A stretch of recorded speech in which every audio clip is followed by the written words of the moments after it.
Hey, what up, guys? Theos is here. Over the weekend, I did the Vow of the Disciple raid, man. And I just want to show y'all some loot that I was able to get from a couple of the encounters. So, yeah, let's check out what we got. So first, we got the Submission submachine gun.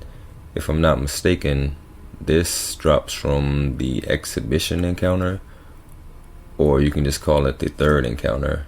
I got this from the third encounter, and I really like this one because it has frenzy on it, and perpetual motion feels good on it too, because for my playstyle I like to run and gun, especially with things like submachine guns and shotguns.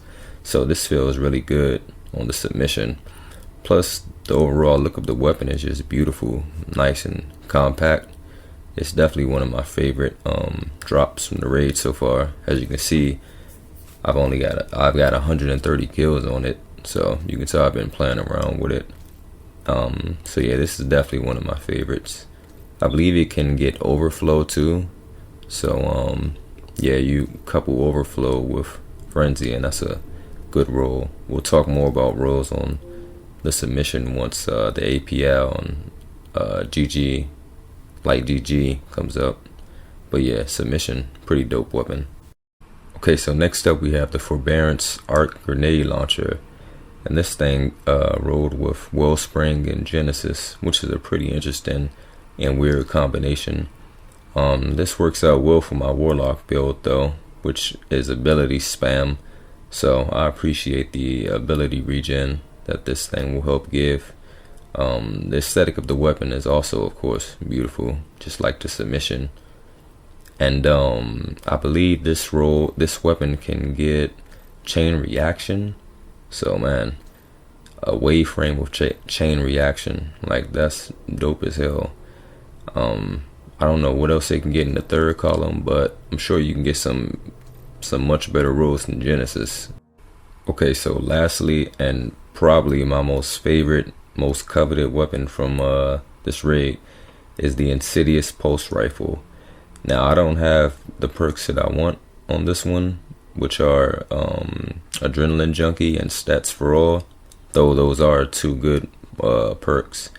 But overall, this thing, I love it. It reminds me of the Blast Furnace from Black Armory and the Forges, and it feels just like it.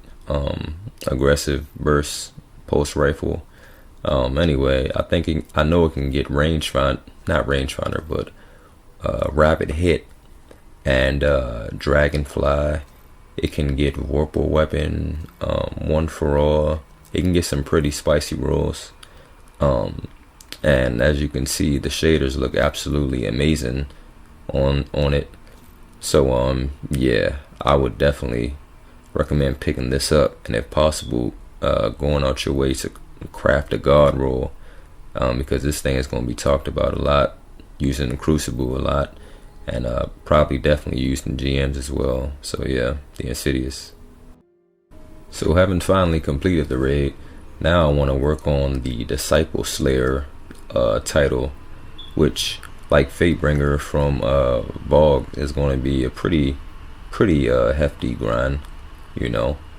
But yeah, Disciple Slayer is pretty cool, so that's what I'm going to work on next, and of course continue to acquire more god rolls.